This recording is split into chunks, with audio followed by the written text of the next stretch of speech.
Jeeves and the Old School Chum by P.G. Wodehouse. In the autumn of the year in which Yorkshire Pudding won the Manchester November Handicap, the fortunes of my old pal Richard Bingo Little seemed to have reached their... what's the word I want? He was, to all appearances, absolutely on plush. He ate well, slept well, was happily married, and, his uncle Wilberforce having at last handed in his dinner pail, respected by all, had come into possession of a large income and a fine old place in the country about 30 miles from Norwich. Buzzing down there for a brief visit, I came away convinced that, if ever a bird was sitting on top of the world, that bird was Bingo. I had to come away because the family were shooting me off to Harrogate to chaperone my Uncle George, whose liver had been giving him the elbow again. But as we sat pushing down the morning meal on the day of my departure, I readily agreed to play a return date as soon as ever I could fight my way back to civilization. "Come in time for the Lakenham races," urged Bingo. He took aboard a second cargo of sausages and bacon, for he had always been a good trencherman, and the country air seemed to improve his appetite. "We're going to motor over with a luncheon basket and more or less revel." I was just about to say that I would make a point of it, when Mrs. Bingo, who was opening letters behind the coffee apparatus, suddenly uttered a pleased yowl. "Oh, sweetie lambkin!" she cried. Mrs. B., if you remember, before her marriage, was the celebrated female novelist Rosie M. Banks, and it is in some such ghastly fashion that she habitually addresses the other half of the sketch. She has got that way, I take it, from a lifetime of writing heart-throb fiction for the masses. Bingo doesn't seem to mind. I suppose, seeing that the little woman is the author of such outstanding bilge as Mervyn Keane, Clubman, and Only a Factory Girl, he is thankful it isn't anything worse. "Oh, sweetie lambkin, isn't that lovely?" "What?" "Laura Pike wants to come here." "Who?" "You must have heard me speak of Laura Pike. She was my dearest friend at school. I simply worshipped her. She always had such a wonderful mind. She wants us to put her up for a week or two." "Right-o, bung her in." "You're sure you don't mind?" "Of course not. Any pal of yours?" "Oh, darling," said Mrs. Bingo, blowing him a kiss. "Angel," said Bingo, going on with the sausages. "All very charming, in fact. Pleasant domestic scene, I mean. Cheery give and take in the home and all that. I said as much to Jeeves as we drove off. 'In these days of unrest, Jeeves,' I said, 'with wives yearning to fulfil themselves and husbands slipping round the corner to do what they shouldn't, and the home, generally speaking, in the melting pot, as it were, it is nice to find a thoroughly united couple.'" "Decidedly agreeable, sir." "I allude to the Bingos, Mr. and Mrs." "Exactly, sir." "What was it the poet said of couples like the Bingies?" "Two minds but with a single thought, two hearts that beat as one, sir." "A dashed good description, Jeeves." "It has, I believe, given uniform satisfaction, sir." And yet, if I had only known what I had been listening to that a.m. was the first faint rumble of the coming storm. Unseen in the background, fate was quietly slipping the lead into the boxing glove. I managed to give Uncle George a miss at a fairly early date, and, leaving him wallowing in the waters, sent a wire to the Bingos announcing my return. It was a longish drive, and I fetched up at my destination only just in time to dress for dinner. I had done a quick dash into the soup and fish, and was feeling pretty good at the prospect of a cocktail, and the well-cooked, when the door opened and Bingo appeared. "Hello, Bertie," he said. "Ah, Jeeves." He spoke in one of those toneless voices, and Catching Jeeves's eye as I adjusted the old cravat, I exchanged a questioning glance with it. From its expression, I gathered that the same thing had struck him that had struck me, viz., that our host, the young squire, was none too chirpy. The brow was furrowed, the eye lacked the hearty sparkle, and the general bearing and demeanour were those of a body discovered after being several days in the water. "Anything up, Bingo?" I asked, with that natural anxiety of a boyhood friend. "You have a mouldy look. Are you sickening for some sort of plague?" "I've got it." "Got what?" "The plague." "How do you mean?" "She's on the premises now," said Bingo, and laughed in an unpleasant hacking manner, as if he were missing on one tonsil. I couldn't follow him. The old egg seemed to me to speak in riddles. "You seem to me, old egg," I said, "to speak in riddles. Don't you think he speaks in riddles, Jeeves?" "Yes, sir." "I'm talking about the Pike," said Bingo. "What Pike?" "Laura Pike. Don't you remember?" "Oh, of course. The school chum, the seminary crony. Is she still here?" "Yes, and looks like staying forever. Rosie's absolutely potty about her. Hangs on her lips. The glamour of the old days still persists, eh?" "I should say it does," said young Bingo. "This business of schoolgirl friendships beats me. Hypnotic is the only word. I can't understand it. Men aren't like that. You and I were at school together, Bertie, but, my gosh, I don't look on you as a sort of mastermind." "You don't?" "I don't treat your lightest utterance as a pearl of wisdom." "Why not?" "Yet Rosie does with this Pike. In the hands of the Pike, she is mere putty. If you want to see what was once a first-class Garden of Eden becoming utterly ruined as a desirable residence by the machinations of a serpent, take a look around this place." "Why? What's the trouble?" "Laura Pike," said young Bingo with intense bitterness, "is a food crank, curse her. She says we all eat too much and eat it too quickly, and anyway ought not to be eating it at all, but living on parsnips and similar muck. And Rosie, instead of telling the woman not to be a fathead, gazes at her in wide-eyed admiration, taking it in through the pores. The result is that the cuisine of this house has been shot to pieces, and I am starving on my feet. Well, when I tell you that it's weeks since a beefsteak pudding raised its head in the home, you'll understand what I mean." At this point the gong went. Bingo listened with a moody frown. "I don't know why they still bang that damn thing," he said. "There's nothing to bang it for. By the way, Bertie, would you like a cocktail?" "I would." "Well, you won't get one. We don't have cocktails any more. The girlfriend says they corrode the stomachic tissues." I was appalled. I had had no idea that the evil had spread as far as this. "No cocktails?" "No, and you'll be dashed lucky if it isn't a vegetarian dinner." "Bingo," I cried, deeply moved. "You must act. You must assert yourself. You must put your foot down. You must take a strong stand. You must be master in the home." He looked at me. A long, strange look. "You aren't married, are you, Bertie?" "You know I'm not." "I should have guessed it anyway. Come on." Well, the dinner wasn't absolutely vegetarian. But when you had said that, you had said everything.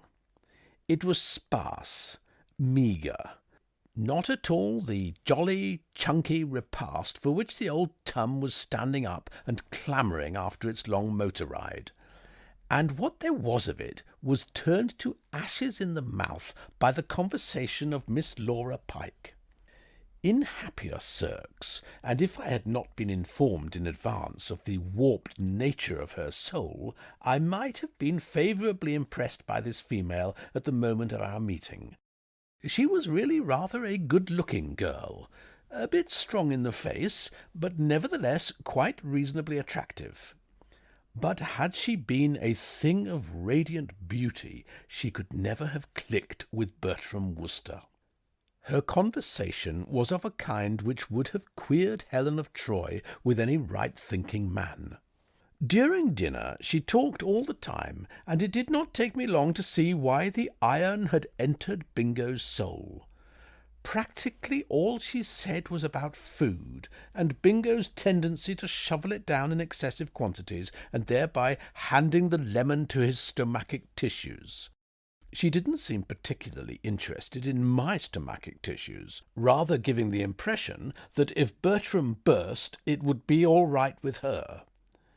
It was on young Bingo that she concentrated as the brand to be saved from the burning, gazing at him like a high priestess at the favourite, though erring disciple, and she told him all the things that were happening to his inside, because he would insist on eating stuff lacking in fat-soluble vitamins.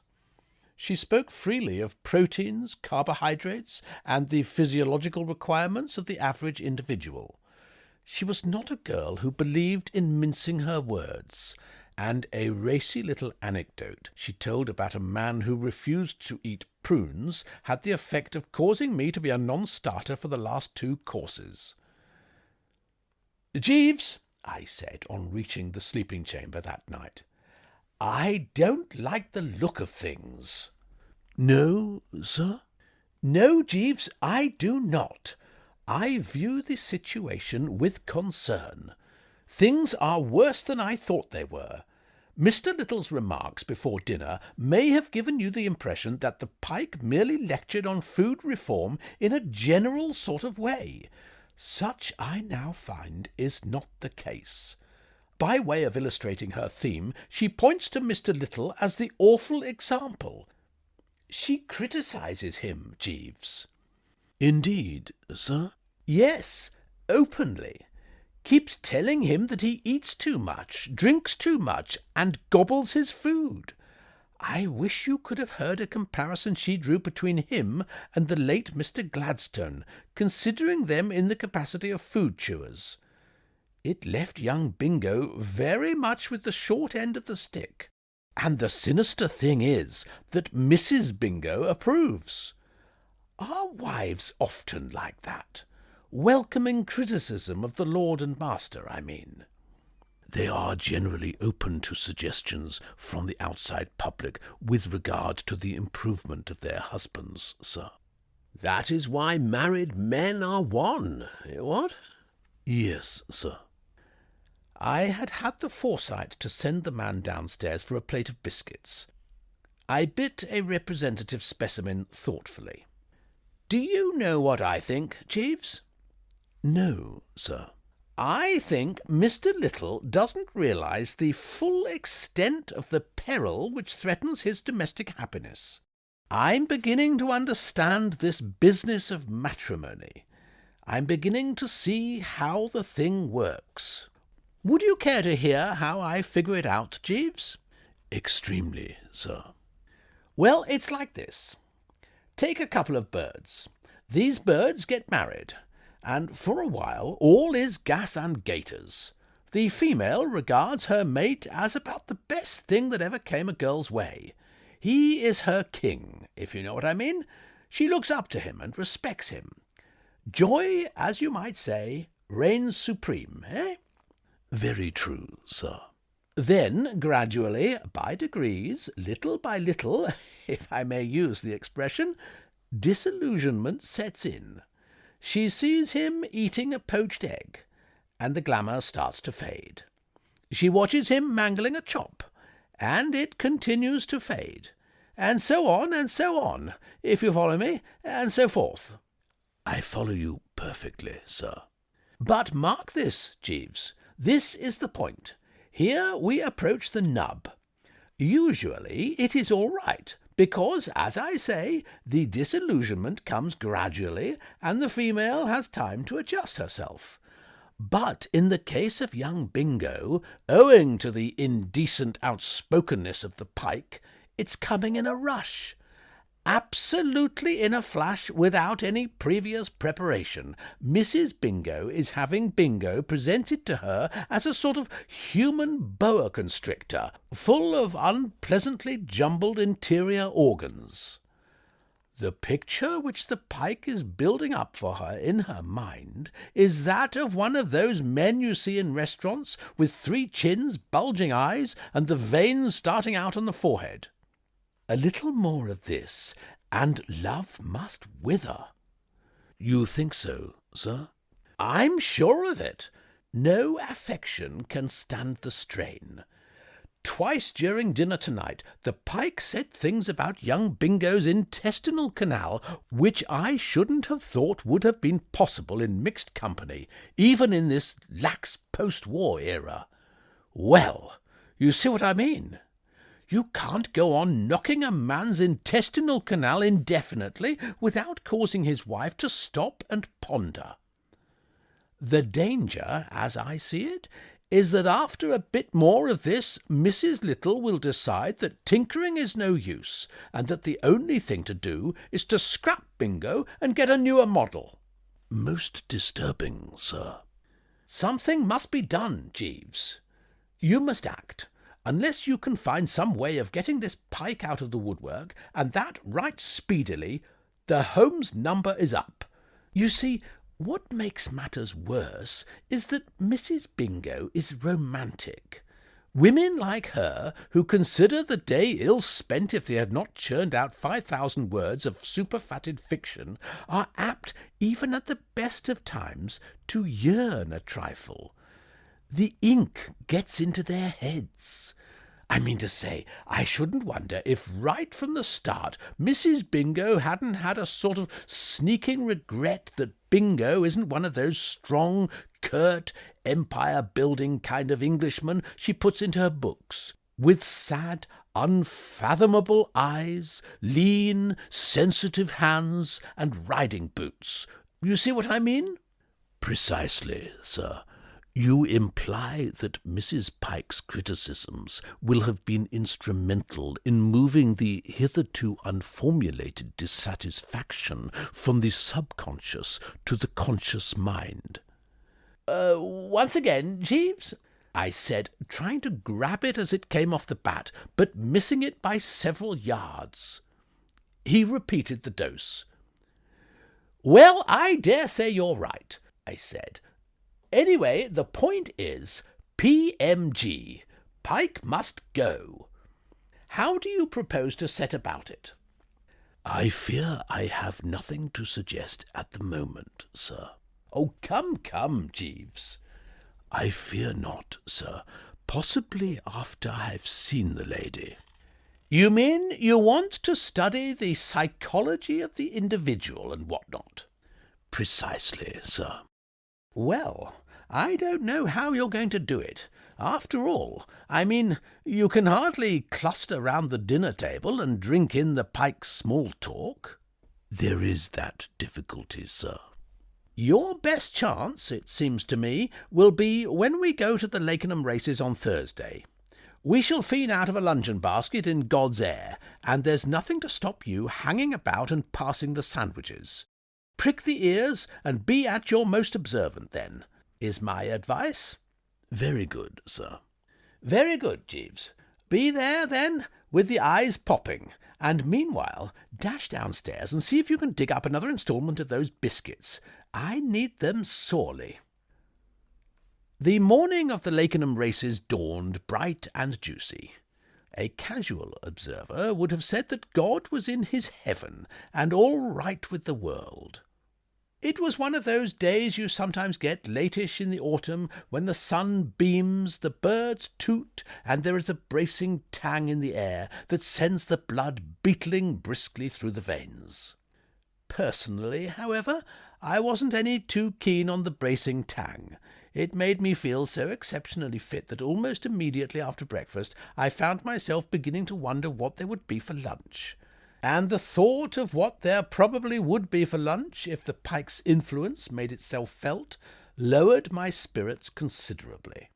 "I fear the worst, Jeeves," I said. "Last night at dinner Miss Pike threw out the remark that the carrot was the best of all vegetables, having an astonishing effect on the blood and beautifying the complexion. Now, I am all for anything that bucks up the Worcester blood. Also, I would like to give the natives a treat by letting them take a look at my rosy, glowing cheeks, but not at the expense of lunching on raw carrots. To avoid any ranny-gazoo, therefore, I think it will be best if you add a bit for the young master to your personal packet of sandwiches. I don't want to be caught short." "Very good, sir." At this point young Bingo came up. I hadn't seen him look so jaunty for days. "I've just been superintending the packaging of the lunch-basket, Bertie," he said. "I stood over the butler and saw that there was no nonsense." "All pretty sound?" I asked, relieved. "All indubitably sound. No carrots?" "No carrots," said young Bingo. "There's ham sandwiches," he proceeded, a strange soft light in his eyes, "and tongue sandwiches, and potted meat sandwiches, and game sandwiches, and hard-boiled eggs, and lobster, and a cold chicken, and sardines, and a cake, and a couple of bottles of Bollinger, and some old brandy." "It was the right thing," I said, "and if we want a bite to eat after that, of course we can go to the pub." "What pub? Isn't there a pub on the course?" "There's not a pub for miles. That's why I was so particularly careful that there should be no funny work about the basket. The common where these races are held is a desert without an oasis, practically a death-trap. I met a fellow the other day who told me he got there last year and unpacked his basket and found that the champagne had burst and, together with the salad dressing, had soaked into the ham, which in turn had got mixed up with the gorgonzola cheese, forming a sort of paste. He had had rather a bumpy bit of road to travel over." "What did he do?" "Oh, he ate the mixture. It was the only course, but he said he could still taste it sometimes, even now." In ordinary circs, I can't say I should have been any too braced at the news that we were going to split up for the journey in the following order: Bingo and Mrs. Bingo in their car, and the Pike in mine, with Jeeves sitting behind in the dicky. But things being as they were, the arrangement had its points. It meant that Jeeves would be able to study the back of her head and draw his deductions, while I could engage her in conversation and let him see for himself what manner of female she was. I started, accordingly, directly we had rolled off, and all through the journey until we fetched up at the course she gave of her best. It was with considerable satisfaction that I parked the car beside a tree and hopped out. "You were listening, Jeeves?" I said gravely. "Yes, sir." "A tough baby?" "Undeniably, sir." Bingo and Mrs. Bingo came up. "The first race won't be for half an hour," said Bingo. "We'd better lunch now. Fish the basket out, Jeeves, would you mind?" "Sir?" "The luncheon basket," said Bingo in a devout sort of voice, licking his lips slightly. "The basket is not in Mr. Worcester's car, sir." "What?" "I assumed that you were bringing it in your own, sir." I have never seen the sunshine fade out of anybody's face as quickly as it did out of Bingo's. He uttered a sharp, wailing cry. "Rosie!" "Yes, sweetie pie?" "The bunch, the lasket." "What, darling?" "The luncheon basket." "What about it, precious?" "It's been left behind." "Oh, has it?" said Mrs. Bingo. I confess she had never fallen lower in my estimation. I had always known her as a woman with as healthy an appreciation of her meals as any of my acquaintance. A few years previously, when my Aunt Dahlia had stolen her French cook, Anatole, she had called Aunt Dahlia some names in my presence which had impressed me profoundly. Yet now, when informed that she was marooned on a bally prairie without bite or sup, all she could find to say was, "Oh, has it?" I had never fully realized before the extent to which she had allowed herself to be dominated by the deleterious influence of the pike. The pike, for her part, touched an even lower level. "It is just as well," she said, and her voice seemed to cut Bingo like a knife. "Luncheon is a meal better omitted. If taken, it should consist merely of a few muscatels, bananas, and grated carrots. It is a well-known fact."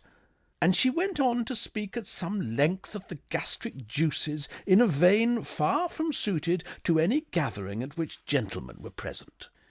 "So you see, darling," said Mrs. Bingo, "you will really feel ever so much better and brighter for not having eaten a lot of indigestible food. It is much the best thing that could have happened." Bingo gave her a long, lingering look. "I see," he said. "Well, if you will excuse me, I'll just go off somewhere where I can cheer a bit without exciting comment." I perceived Jeeves withdrawing in a meaning manner, and I followed him, hoping for the best. My trust was not misplaced. He had bought enough sandwiches for 2. In fact, enough for 3. I whistled to Bingo, and he came slinking up, and we restored the tissues in a makeshift sort of way behind a hedge. Then Bingo went off to interview bookies about the first race, and Jeeves gave a cough. "Swallowed a crumb the wrong way?" I said. "No, sir, I thank you. It is merely that I desired to express a hope that I had not been guilty of taking a liberty, sir." "How?" "In removing the luncheon basket from the car before we started, sir." I quivered like an aspen. I stared at the man, aghast, shocked to the core. "You, Jeeves!" I said, and I should rather think Caesar spoke in the same sort of voice on finding Brutus puncturing him with a sharp instrument. "You mean to tell me it was you who deliberately, if that's the word I want—" "Yes, sir. It seemed to me the most judicious course to pursue. It would not have been prudent, in my opinion, to have allowed Mrs. Little, in her present frame of mind, to witness Mr. Little eating a meal on the scale which he outlined in his remarks this morning." I saw his point. "True, Jeeves," I said thoughtfully. "I see what you mean. If young Bingo has a fault, it is that, when in the society of a sandwich, he is apt to get a bit rough.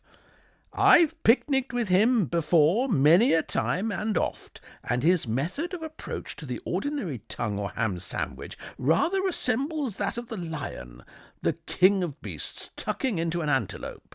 Add lobster and cold chicken, and I admit the spectacle might have been something of a jar for the consort.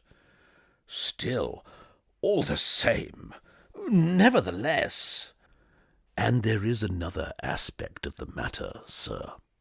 "What's that?" "A day spent without nourishment in the keen autumnal air may induce in Mrs. Little a frame of mind not altogether in sympathy with Mrs. Pike's views on diet." "You mean hunger will gnaw, and she'll be apt to bite at the pike when she talks about how jolly it is for the gastric juices to get a day off." "Exactly, sir."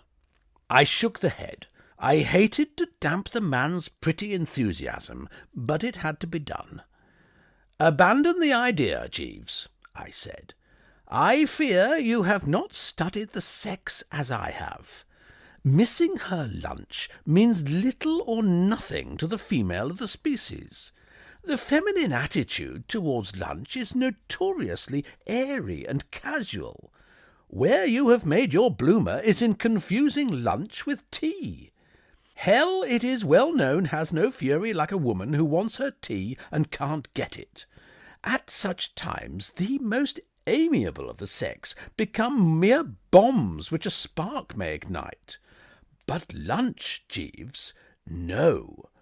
I should have thought you would have known that. A bird of your established intelligence?" "No doubt you are right, sir." "If you could somehow arrange for Mrs. Little to miss her tea—" "But these are idle dreams, Jeeves. By tea-time she will be back at the old home in the midst of plenty. It only takes an hour to do the trip. The last race is over shortly after 4. By 5 o'clock Mrs. Little will have her feet tucked under the table and will be revelling in buttered toast. I am sorry, Jeeves, but your scheme was a washout from the start. No earthly, a dud." "I appreciate the point you have raised, sir. What you say is extremely true." "Unfortunately. Well, there it is. The only thing to do seems to be to get back to the course and try to skin a bookie or two, and forget." Well, the long day wore on, so to speak. I can't say I enjoyed myself much. I was distrait, if you know what I mean, preoccupied. From time to time assorted clusters of spavined local horses clumped down the course with farmers on top of them, but I watched them with a languid eye.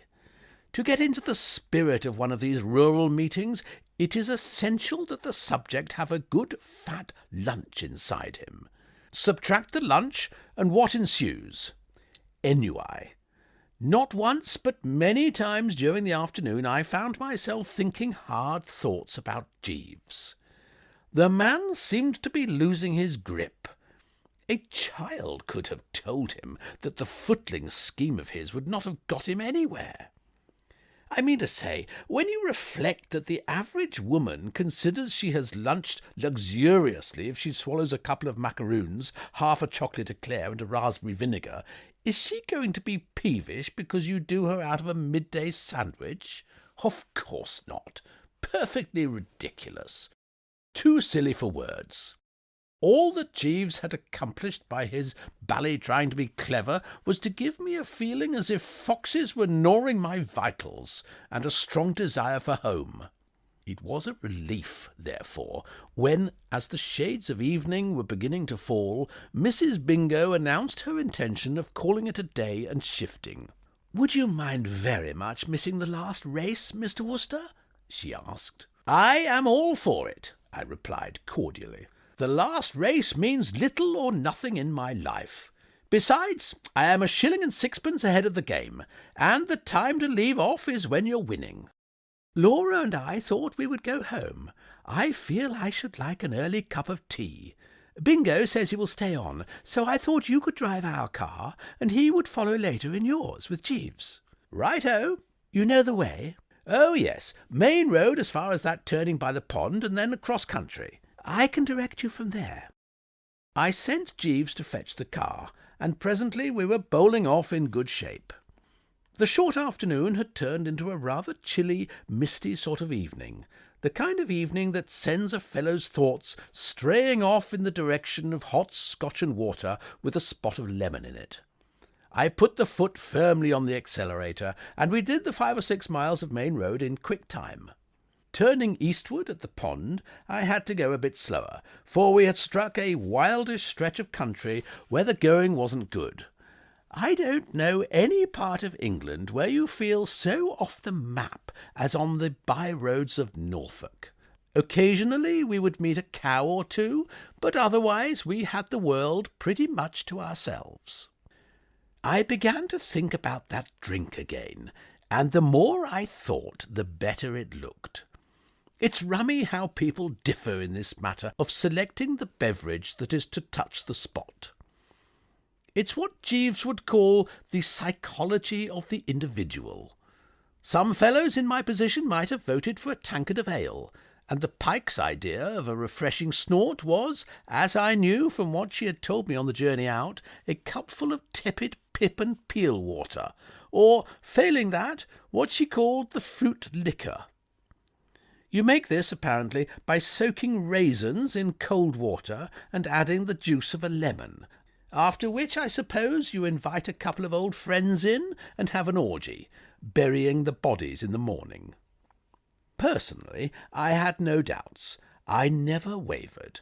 Hot Scotch and water was the stuff for me, stressing the Scotch, if you know what I mean, and going fairly easy on the H2O.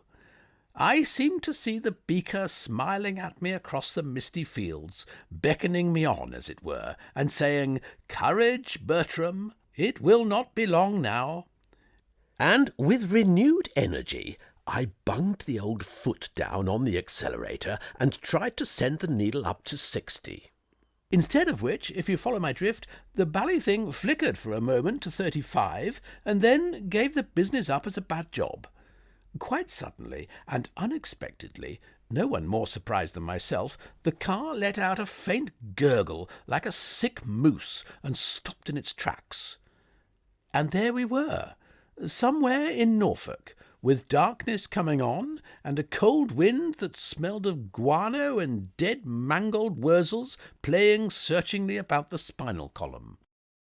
The back-seat drivers gave tongue. "What's the matter? What has happened? Why don't you go on? Why are you stopping? What are you stopping for?" I explained. "I'm not stopping. It's the car. Why has the car stopped?" "Ah," I said, with a manly frankness that became me well, "there you have me. You see, I'm one of those birds who drive a lot but don't know the first thing about the works. The policy I pursue is to get aboard, prod the self-starter, and leave the rest to nature. If anything goes wrong, I scream for an AA scout. It's a system that answers admirably as a rule, but on the present occasion it blew a fuse, owing to the fact that there wasn't an AA scout within miles. I explained as much to the fair cargo, and received in return a tush from the Pike that nearly lifted the top of my head off. What with having a covey of female relations who have regarded me from childhood as about 10 degrees short of a half-wit, I have become rather a connoisseur of tush, and the Pikes seemed to me well up in Class A, possessing much of the timbre and brio of my Aunt Agatha's. "Perhaps I can find out what the trouble is," she said, becoming calmer. "I understand cars." She got out and began peering into the thing's vitals. I thought for a moment of suggesting that its gastric juices might have taken a turn for the worse owing to lack of fat-soluble vitamins, but decided on the whole not. I'm a pretty close observer, and it didn't seem to me that she was in the mood. And yet, as a matter of fact, I should have been about right at that. For after fiddling with the engine for a while in a discontented sort of way, the female was suddenly struck with an idea. She tested it, and it was proved correct. There was not a drop of petrol in the tank. No gas. In other words, a complete lack of fat-soluble vitamins. What it amounted to was that the job now before us was to get the old bus home purely by willpower. Feeling that, from whatever angle they regarded the regrettable occurrence, they could hardly blame me, I braced up a trifle. In fact, to the extent of a hearty, "Well, well, well. No petrol," I said. "Fancy that." "But Bingo told me he was going to fill the tank this morning," said Mrs. Bingo. "I suppose he forgot," said the Pike. "He would." "What do you mean by that?" said Mrs. Bingo, and I noted in her voice a touch of "I mean he is just the sort of man who would forget to fill the tank," replied the Pike, who also appeared somewhat moved. "I should be very much obliged, Laura," said Mrs. Bingo, doing the heavy, loyal little woman stuff, "if you would refrain from criticising my husband." "Tush!" said the Pike. "And don't say tush," said Mrs. Bingo. "I shall say whatever I please," said the Pike.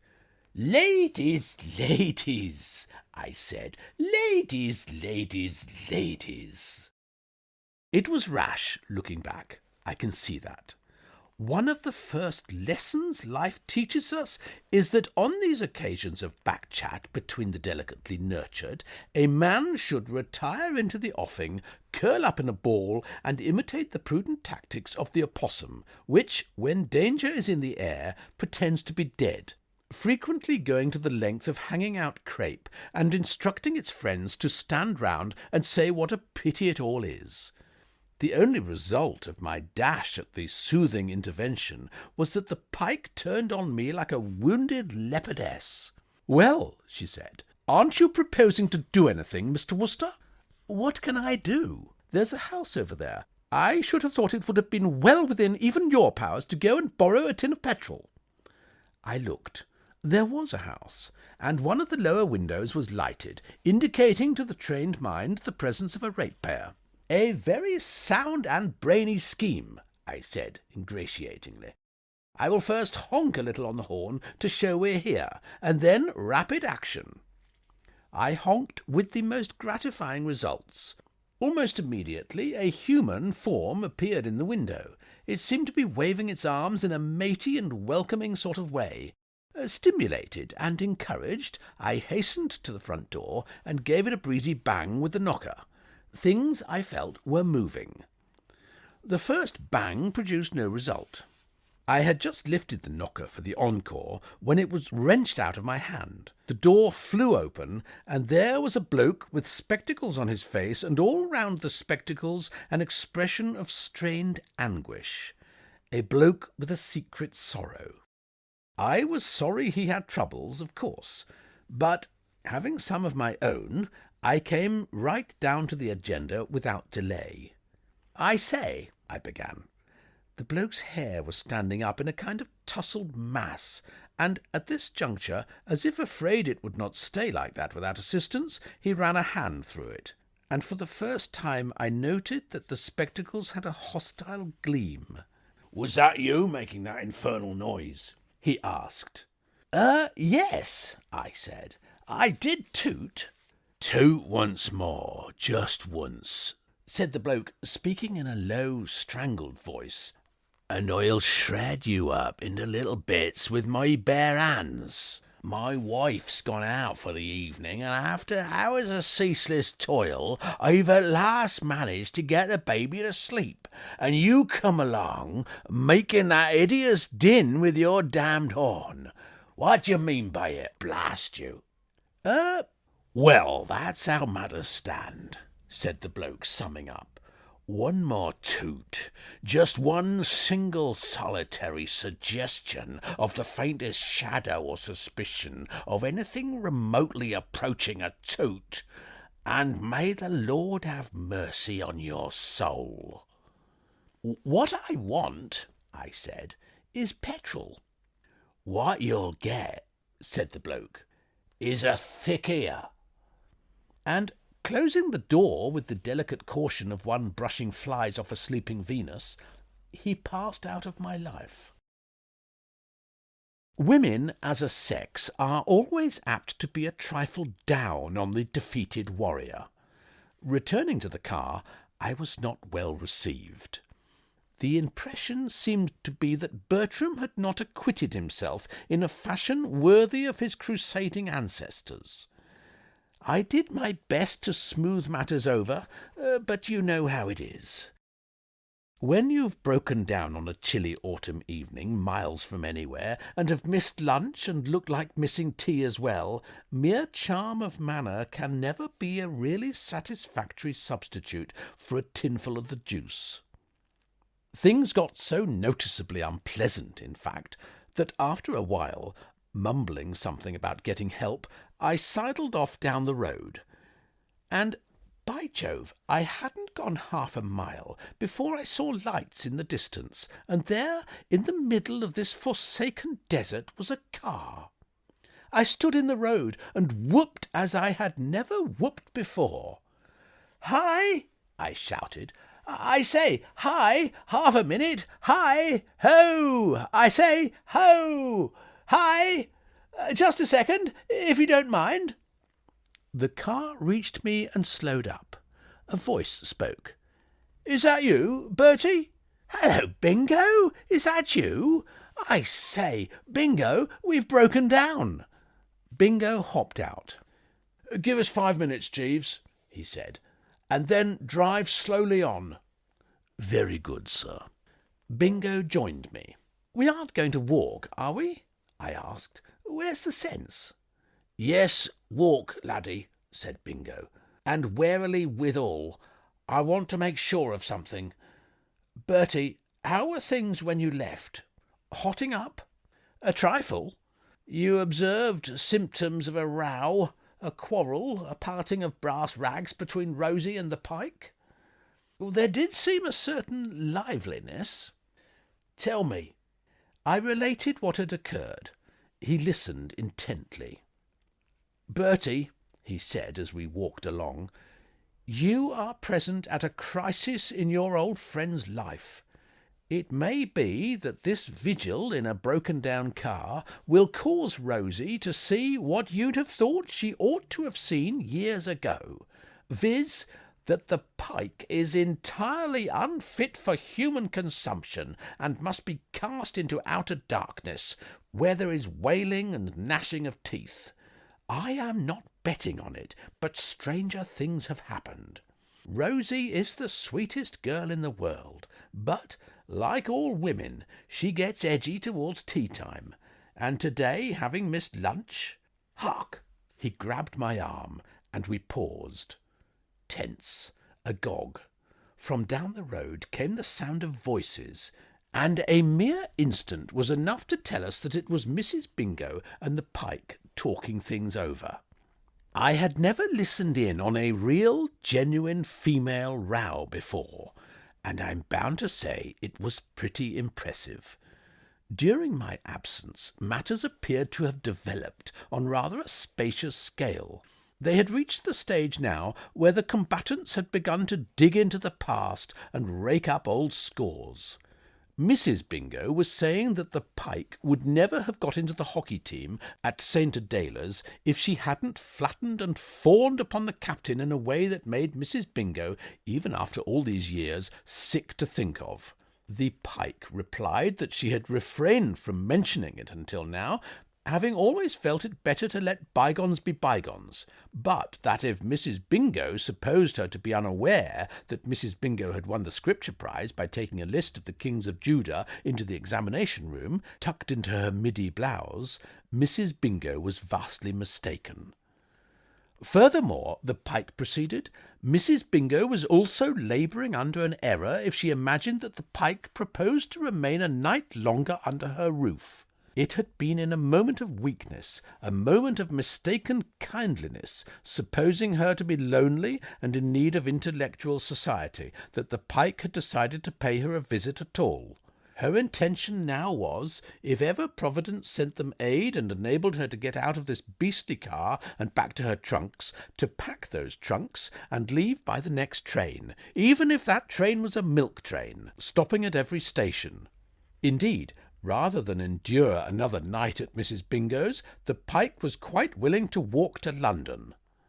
To this, Mrs. Bingo's reply was long and eloquent, and touched on the fact that in her last term at St. Adela's, a girl named Simpson had told her, Mrs. Bingo, that a girl named Waddesley had told her, the Simpson, that the Pike, while pretending to be a friend of hers, the Bingo's, had told her, the Waddesley, that she, the Bingo, couldn't eat any strawberries and cream without coming out in spots, and, in addition, had spoken in the most catty manner about the shape of her nose. It could all have been condensed, however, into the words, "Right-ho." It was when the Pike had begun to say that she had never had such a hearty laugh in her life as when she had read the scene in Mrs. Bingo's last novel, where the heroine's little boy dies of croup, that we feel it best to call the meeting to order before bloodshed set in. Jeeves had come up in the car, and Bingo, removing a tin of petrol from the dicky, placed it in the shadows at the side of the road. Then we hopped on and made the spectacular entry. "Hello, hello, hello," said Bingo brightly. "Bertie tells me you've had a breakdown." "Oh, Bingo!" cried Mrs. Bingo, wifely love thrilling in every syllable. "Thank goodness you've come." "Now, perhaps," said the Pike, "I can get home and do my packing. If Mr. Wooster will allow me to use his car, his man can drive me back to the house in time to catch the 6:15. "You aren't leaving us?" said Bingo. "I am," said the Pike. "Too bad," said Bingo. She climbed in beside Jeeves, and they popped off. There was a short silence after they had gone. It was too dark to see her, but I could feel Mrs. Bingo struggling between love of her mate and the natural urge to say something crisp about his forgetting to fill the petrol tank that morning. Eventually, nature took its course. "I must say, sweetie pie," she said, "it was a little careless of you to leave the tank almost empty when we started today. You promised me you would fill it, darling." "But I did fill it, darling."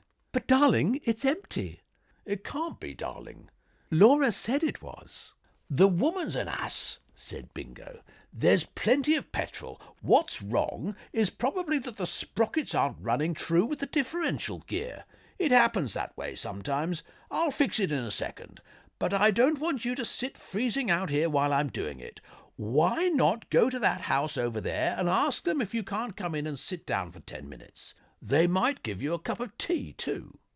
A soft moan escaped Mrs. Bingo. "Tea?" I heard her whisper. I had to bust Bingo's daydream.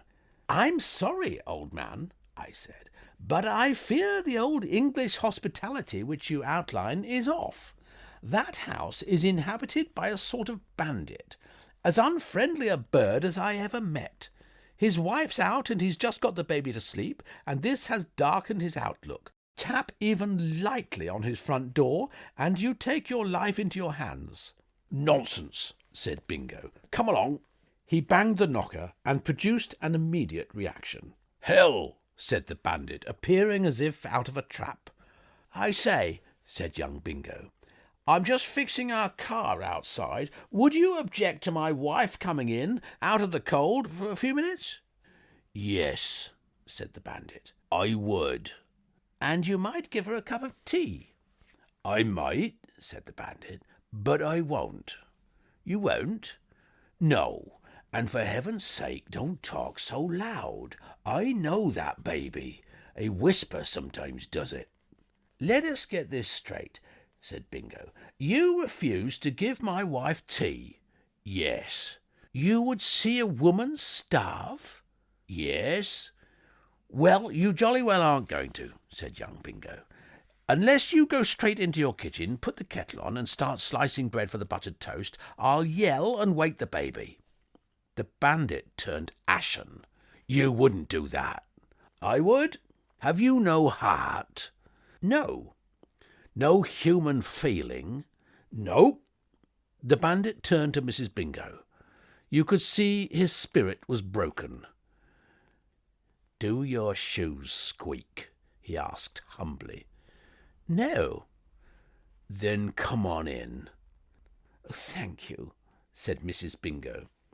She turned for an instant to Bingo, and there was a look in her eyes that one of those damsels in distress might have given the knight as he shot his cuffs and turned away from the dead dragon. It was a look of adoration, of almost reverent respect. Just the sort of look, in fact, that a husband likes to see. "Darling," she said. "Darling," said Bingo. "Angel," said Mrs. Bingo. "Precious," said Bingo. "Come along, Bertie. Let's get at that car." He was silent till he had fetched the tin of petrol and filled the tank and screwed the cap on again. Then he drew a deep breath. "Bertie," he said, "I am ashamed to admit it, but occasionally in the course of a lengthy acquaintance there have been moments when I have temporarily lost faith in Jeeves." "My dear chap," I said, shocked. "Yes, Bertie, there have. Sometimes my belief in him has wobbled. I have said to myself, has he the old speed, the ancient vim? I shall never say it again. From now on, childlike trust. It was his idea, Bertie, that if a couple of women headed for tea suddenly found the cup snatched from their lips, so to speak, they would turn and rend one another. Observe the result." "But, dash it, Jeeves couldn't have known that the car would break down." "On the contrary, he let all the petrol out of the tank when you sent him to fetch the machine, all except just enough to carry it well into the wilds beyond the reach of human aid. He foresaw what would happen. I tell you, Bertie, Jeeves stands alone. Absolutely. He's a marvel, a wonder, a wizard. A stout fellow, I agreed, full of fat-soluble vitamins. The exact expression, said young Bingo. And now let's go and tell Rosie the car is fixed, and then home to the tankard of ale. Not the tankard of ale, old man, I said firmly. The hot Scotch and water with a spot of lemon in it. You're absolutely right, said Bingo. What a flair you have in these matters, Bertie. Hot Scotch and water it is. And that was Jeeves and the Old School Chum, read by Nick Martin.